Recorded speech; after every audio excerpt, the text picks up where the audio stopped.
Bayuma. Bayuma nani? Mais mutasali vidéo nani Yuma? Te, omoni délire na vie. Focal mo ya l'album oyo kababi na komizo ba pona bolingo. Moni mutu apesaka tuka pona bolingo.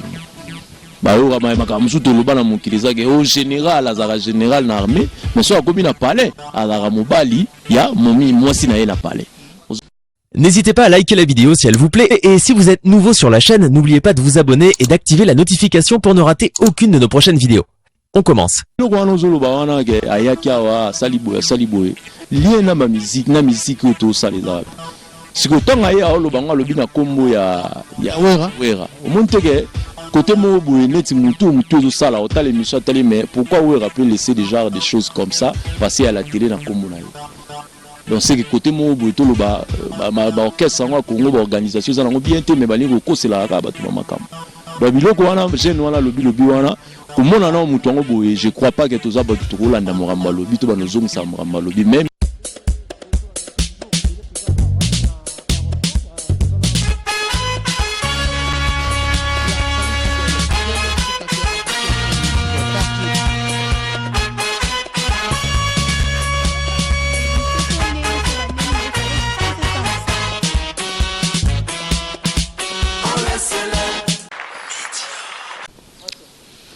Salut fidèles téléspectateurs, à vous qui êtes en train de nous suivre partout dans le monde sur www.kinyabanakin. Vous êtes tellement nombreux pour suivre cette belle émission Loba Toyoka avec votre humble serviteur R Zumbayo.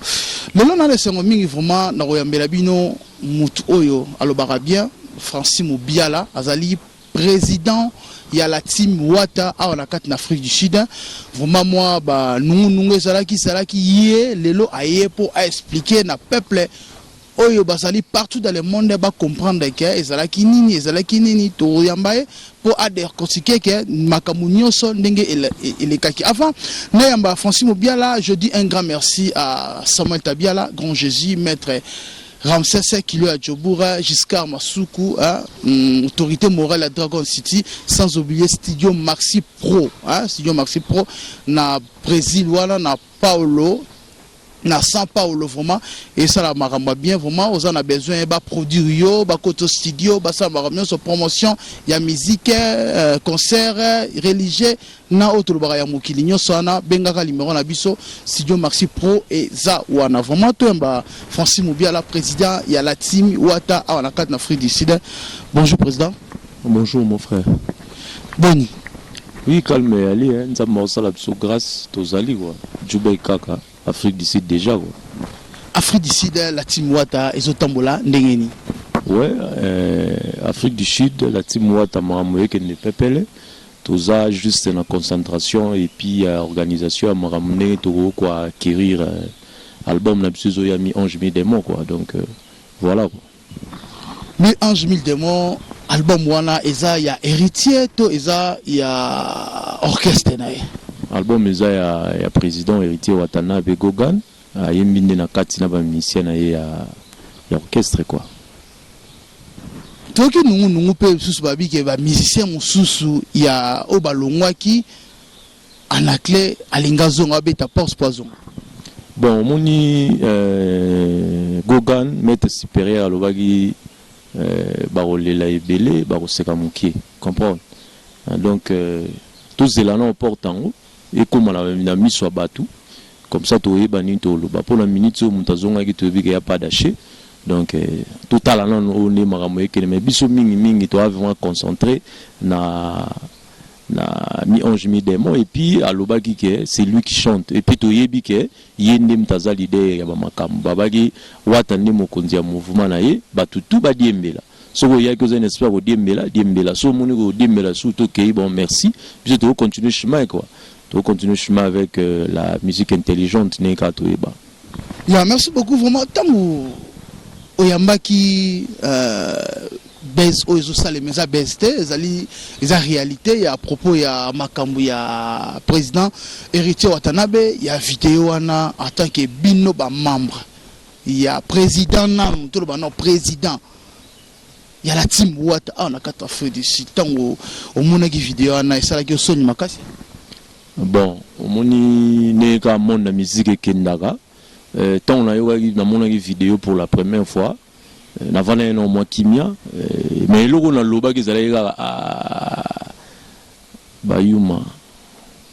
Bayuma na nini? Mais mutasali vidéo na Yuma. Te, omoni délire na vie. Focal mo ya l'album oyo kababi na komizo ba pona bolingo. Moni mutu apesaka tuka pona bolingo. Ba yo kama makamusu to loba na mukiliza ke au général azara général na armée, mais so akomi na palais azara mobali ya momi mwasi na ye na palais. Ozo comprendre. Mais général ezalaka na palais. Donc biloko wana tout yango na lobaka ke bayuma. Bayuma eza na sens nini ke intimité ya batu, so ekomi na moment ke ekende liboso bongo na miso ya batu. Et comme Sony, Mawa, Passi. Il y a un lobby, avant de kimia, na souka la lobby kaka, bayuma. Vous comprenez? Donc la lobby kaka, bayuma quoi. Bayuma kaka. Merci beaucoup pour ma président. Bayuma, mais. Expliquez-moi mon quai. Donc, t'expliquez, peuple, la nouvelle marque. La marque est au bon, mon histoire, tu as une bimagit. Zateke, président, Gogan, a joué une vidéo. Vous comprenez? Abaniko ça, là, on est tout le monde qui voit là. Vous comprenez? Mais tu as une version exacte, n'est pas bien, à téléphone, qui n'est pas réparateur à Zubiloko, n'est pas magamosa et n'est comprendre. C'est pas la première fois que tout le monde a biloko bongo na ba monde na biso. Vous comprenez? Tout le monde avec une grande personnalité, Yambo na biso ya Congo, un ministre là, tout le monde avec un député congolais na Lubumbashi, tout le monde a bande na biso en Afrique du Sud, pour citer que ça, ba pasteur bani, vous comprenez? Donc bah téléphone nabiso c'est pas pour rien bah téléphone portable. Il y a des choses auto bombara et les makambo na kati. Mais ce que tu comme na moment mo to zake bah tu ba comprendre sous te ba valeur à moto. Yango to ke yango na benga ko ba yuma. Quand yuma mo bo rejoa phone na yo amoni ma ponga mo personne. Na pesi mbota trop na kuta na problème en Afrique du Sud. So na repé sa parenthèse. Il y a repé sa parenthèse. Et on m'a l'émission. Na copine nanga mo il y a 3 ans passé parce que je suis marié maintenant. Na copine nanga mo il y a 3 ans 4 ans passé. Azaki na ye kinoise ayaki en Afrique du Sud. To sali moi délire na biso. J'avais le truc na phone nanga. Il y a un ami qui me dit non mon frère n'a pas un problème na maman na Congo ceux qui ont coupé sangai téléphone na solo la créer groupe il y a WhatsApp parce que je pas un téléphone et WhatsApp na solo na ba parents nanga na pesa massa na téléphone na je crois bien non lo baboye na Congo ndeko nanga mwasi wana aoyo aota l'émission au mona pe ye muto na lobela master wana azana Cape Town aotala oyeba vous comprenez azwa téléphone nanga. Il venait de Cape Town à Djobu, à une place na Fandati. Na zupe master na ibo, fanda na parler chenga, et taozo matab. C'est un ami. Comprendre? Na zu téléphone na PC, na déplacé, yé a zu téléphone na so na maman na bango mais par curiosité nzo anda connaître neti na ba inbox nanga ba magamutu. Na neto zalaka oso la copine nanga boy. 2 jours après, l'ami me dit que non, Francis, na moni fona kende, pas imo boye, ba masamo, kuna to fana na ba poto sala batan, parce que yo zara musika, il faut na zara mingi na quartier na biso ba congolais pour na sala mo batan, était problème te. OK, azraki déjà na dit la nga sala nga buzoba, azwa répété, mais asalika a chantage. Azwa numéro ya copine na nga wana, azwa email ya copine na nga wana, a komela copine na nga na bazo ba créer numéro mo asika ba bandi ko benga copine po ba yebisa ke non, tozala ba vidéo na yo boye soki opesi biso mongo te to sa nini to bimisango. Vous comprenez?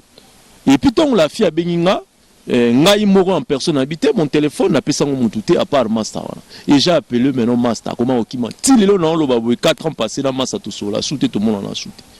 Ya on a ina lo baga ke tozara ba délire wana et lobité ke to bano mixango na bandenge mo boye. Yuma moka ne ozwa a olinga salir. Ya ngotonga na tala ko na habité l'esprit pena un maître supérieur Gogan.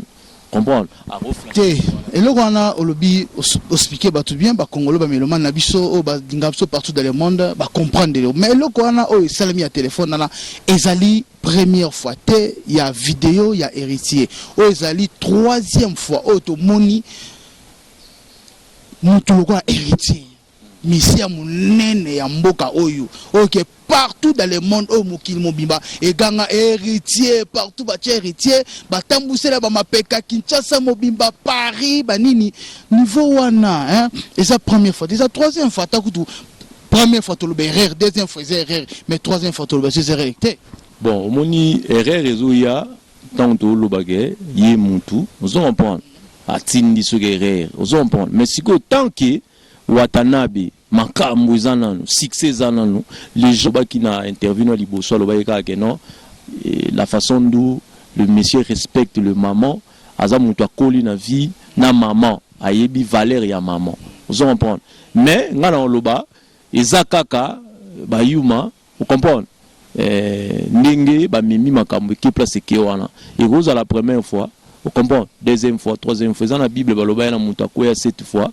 8e fois nzamba tombola kaka vous comprenez dans les premiers accords que zaka que bayuma tricage belé parce qu'il y a plein de choses qui se passent sur dessus mais na vie chacun de nous personne ne parfait biso tout aux la même perfection vous comprenez et vous à la peu vous avez un problème mo bozong la roka à chaque fois faiblesse na yo zakaka eloko wana yaka na roka à chaque fois mais ça ti loko ne faut tout kanga mutu basinga to lapider to za ba humain to yeba ndeni to roke nango je crois bien place à ça comprendre ayebi nini na minute wa ko sala pour meka ko renforcer sécurité na mama ba téléphone parce que mon monde la musique ya lara to ko vanda boy vous comprendre au téléphone ah tata simba na au téléphone on sala ba fait filmer nga vous comprendre donc on ne sait jamais muté mais ya mutu parce que le monde est commis les jeunes peuvent tout pour recevoir tout.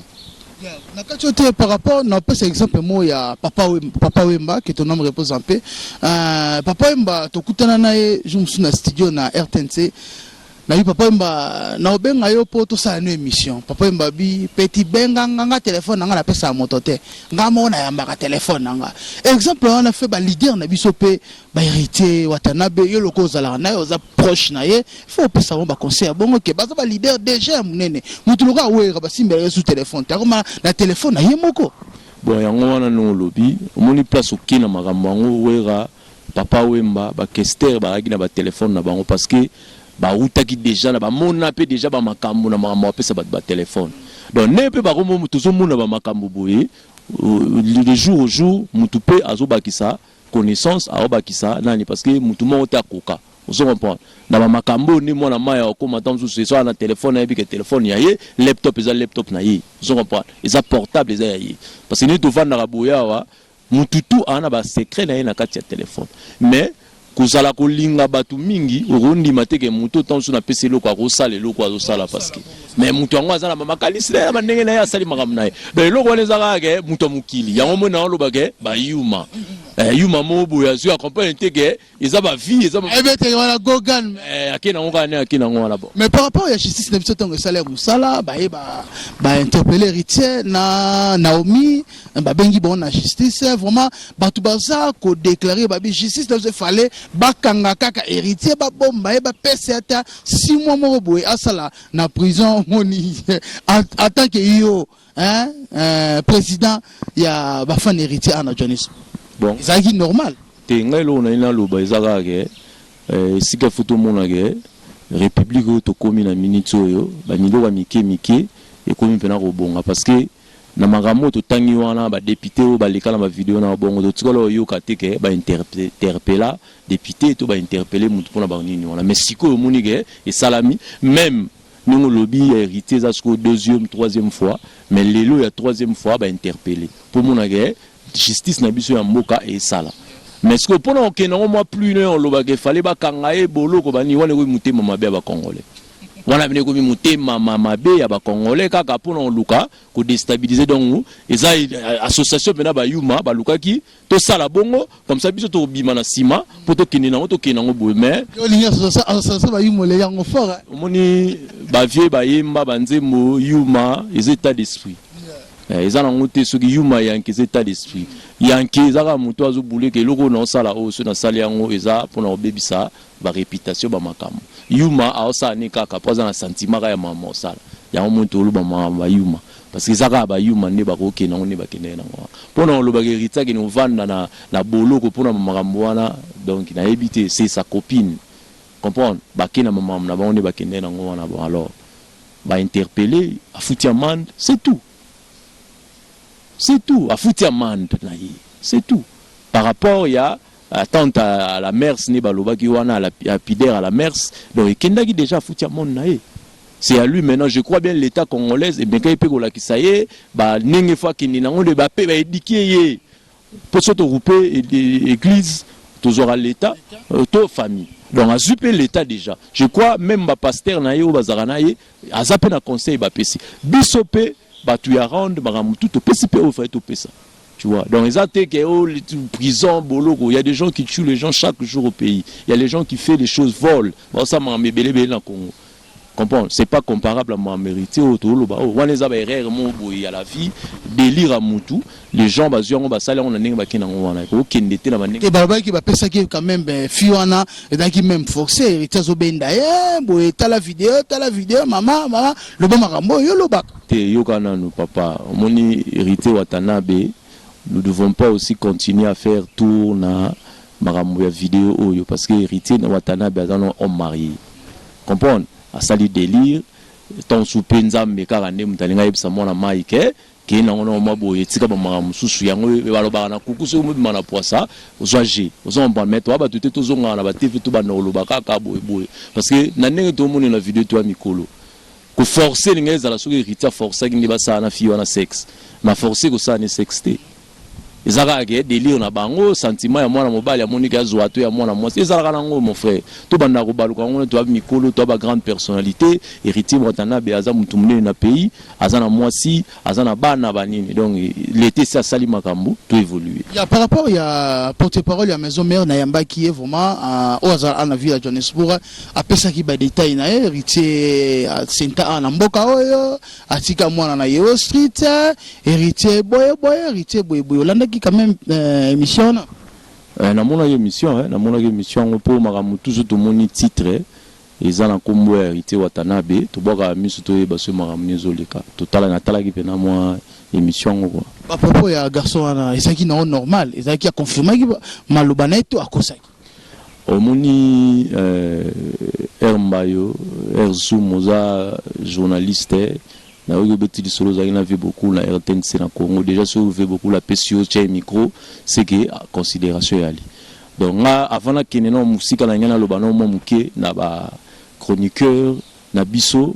o lelo ba panza ba sango ya maram na biso total rappel nanu batu musuto ya mbaka na ba émission to kenda na limite monenga na solo no ba émission naza président ya fanatique héritier Watanabe en Afrique du Sud et représentant à la team Wata mais na oya ozwa micro tena bima na caméra sans que la team Wata et puis sa accord tout est signé ba na travaillera directeur en marketing ya la team Wata oza et commercial oza Dadi Mola et puis tous ala rappeler na Francis Tibaya pour na sala boye il faut na yoka ba pesa nga accord vous comprenez tant na ya je suis pas venu parler de n'importe quoi ya batu mususu je suis venu défendre notre musique et notre artiste vous comprenez babilo kwa nozolo ba wana ke ayaki awa saliboye lié na ma musique to saleza siko tonga ya olo banga lobi na kombo ya wera omonteke côté mo boye neti mutu zo sala otale émission tali mais pourquoi wera peut laisser des genres de choses comme ça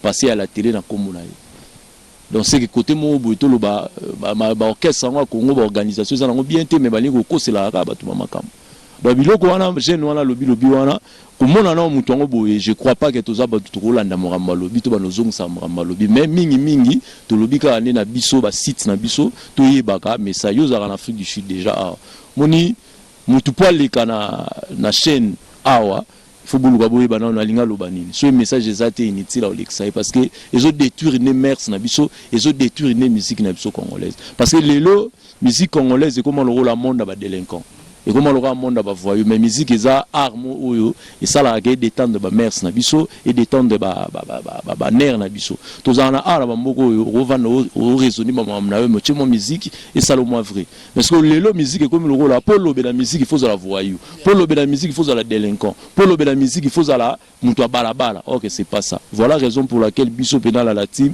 nous jouons la musique intelligente yoka ba texte comme maman muto donc ba makambo jeune wana rôle ba wana ils a bourriabé, ils a bêtises. Ok, merci beaucoup. Todo chité déjà na émission na biso oyo vraiment na pesi mbote na français na Galia Bosungu, Galia Bosungu la perle La perle est noire, vraiment. Hein? Moi, si vraiment, ça, la maman, bien, vraiment, la France, vraiment, on est ensemble, vraiment, la bateau, vraiment, vous allez qui toujours branché à Kolanda, émission, Nabiso, vous s'abonner toujours massivement na chaîne Nabiso, Kinyaba, na Kin, vraiment, vous allez jamais déçu, vraiment. Bon, moi, on a propos moutou, à l'aise, à expliquer peuple. Calmement, vraiment, hein, Galia. Galia, Bossou, vraiment, la perle est rare, hein, vraiment, on est ensemble, vraiment. Tout le monde était déjà dans l'émission, monsieur le président, moi, monde de la fin, la bande oignon, vraiment, Baolandayo, partout dans le monde, vraiment, na CP toujours, vraiment, faut, tout bêta, solo, vraiment, pour, comprendre la team, Wata, vraiment, n'engagez tambola, na carte Afrique du Sud. Ouais, mot de la fin, vous allez mingi. Na appel tout ça là déjà depuis Goga na Yagi Awa a fongolé ma musique zonga de en Afrique du Sud.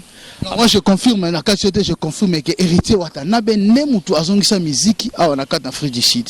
Wana mutu a contredire ngo vraiment à sa mokili na héritier na azongisi ndule awa après 18 ans au baboya ki musique en carte mboga Afrique du Sud partout.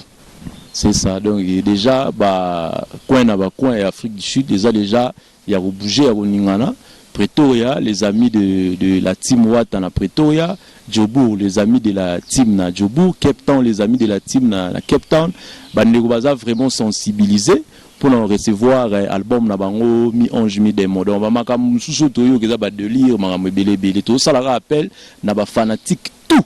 Il y a héritier Wata na la team Wata. La musique intelligente, tous à la rédi quoi. C'est un groupe Moroboy, au groupe c'est le numéro que tout ça linga ça dérim bala mora koti. Bon, au moni magama groupe, surtout petit numéro ba adhérer to kutala na ba faux vrai, na ba faux. Mutu so aye ne ga na groupe, ayo ga ba stratégie pour abana loba neti ba magama susuke boy yango moni koma pena ninge to sala émission na yo boy awa mutu amoni ka za pena mutu la team. A benga yo ABCG non, on a besoin de couper en abatouya la team. Comme ça, je crois bien toi là bas numéro, oye bisaye benga boye, to kende boye, comprendre ne oye ba kosolo na batouana. Donc numéro langai eza 078, donc a to tchaka 27 plus 27 78 072 90 50. Wana ozwang. O bandela. Na plus 27 78 072 90 50. Wana numéro langa ozwanga to kosolo la parce que ne tout monde tout ça na polo na lati ya héritier Wata eza polo je l'ai sur réalité na je l'ai sur eza polo tout ça to lataki na réunion to salaki awa pour na sensibiliser ba ndeko na biso ndenge to ko kende na banani et puis to na ba polo musu to lataki to kende match na Pretoria air sortie officielle il y a les amis de la team ya Pretoria Salamaki eza pe na ba polo musu latamaki tango les amis de Djobour et Salamaki tango pe anniversaire ya héritier Watana be Salamaki ba polo musu latamaki donc mo peneza mingi fanatique héritier o sepelarana musique intelligent yaka luka biso to ebine to okene et puis ba sponsor tous en a besoin ba concert il y a bien en Afrique du Sud il y a des salles mythiques o amonique azana besoin que ya sala deal moko boyno ozolo ba production en Afrique du Sud na ba salle il y a bien ayape to vena total to solo là ne to okende na ba sortie officielle ba mi ange mi démon en Afrique du Sud makambo belé parce que ba ndeko ba na besoin musique ba na besoin makambo wana te tout le bela mingi ndule héritier le baza méché les chanteurs donc tout le bela mingi ndule. OK, merci beaucoup mon staff. Nega ekendaka to vivara na batu to kufara na batu to lamukana na batu donc on appelle si duduka kese mbote na London. Napesi Gelor Mbilia ambassadeur ya ba chinois ya ba congolais tout na kati ya Chine grand frère nanga Fule Lukisu nzamba Chine napesi Fabrice Mawete na Belgique en Afrique du Sud na vandi ici mère nanga momi nanga madame nanga na palais ba tutu ba yebi déjà donc so moni ngomoni madame nanga et puis napesi les amis de la team Wata na Djobour Mbote les amis de la team Wata na Pretoria Mbote ba fanatique tout. Il y a héritier Watanabe en Afrique du Sud Mbote, n'a pas si les garçons cultivés à Johannesburg Mbote, n'a pas si Mbote les belé donc Olivier Mavoata, Mol Mobile, Gelor Lueno, Dieti Swaka, Doli Chalako, Jemiston Mobima, n'a pas si tout Mbote donc tout ba yebinga ba moninga boye pour na la team Wata n'a pas si Mbote puis n'a pas ça merci à Manka Synagogan pour azo pesa biso musique ya bien et puis azo vraiment ko durcir ba merci na biso na ba titre et puis ba texte na. OK, merci beaucoup vraiment. Merci mon frère. C'était votre humble serviteur R Zumbayo. Nous sommes arrivés à la fin de cette émission Loba Toyoka. Nenge ezalaka kaka. Merci beaucoup vraiment la Nenge ezalaka balobi agence Yassir, agence Yassir soza la colline yo, ozana biloko na na France wana eza agence Erenga Erenga business Erenga business eza la France wana soko lingi bomona logo nango awa logo nango yango wana ba numéro nyonso eza wana benga vraiment na agence Erenga business vraiment eza agence oyo sama bien sans oublier Studio Maxi Pro. Hein? Na São Paulo, on est ensemble. Merci beaucoup. La bande de réunion se bozala qui toujours branché. Ya Rolanda émission Nabino Loba Toyoka avec votre humble serviteur R Zumbayo. Abonnez-vous massivement sur Kinyabana Kin. Vous ne serez pas déçus. La Bino aura toujours info, information bien à Kinyabana Kin. Restez toujours branchés. On se retrouve à la prochaine numéro. Bye bye. Ciao.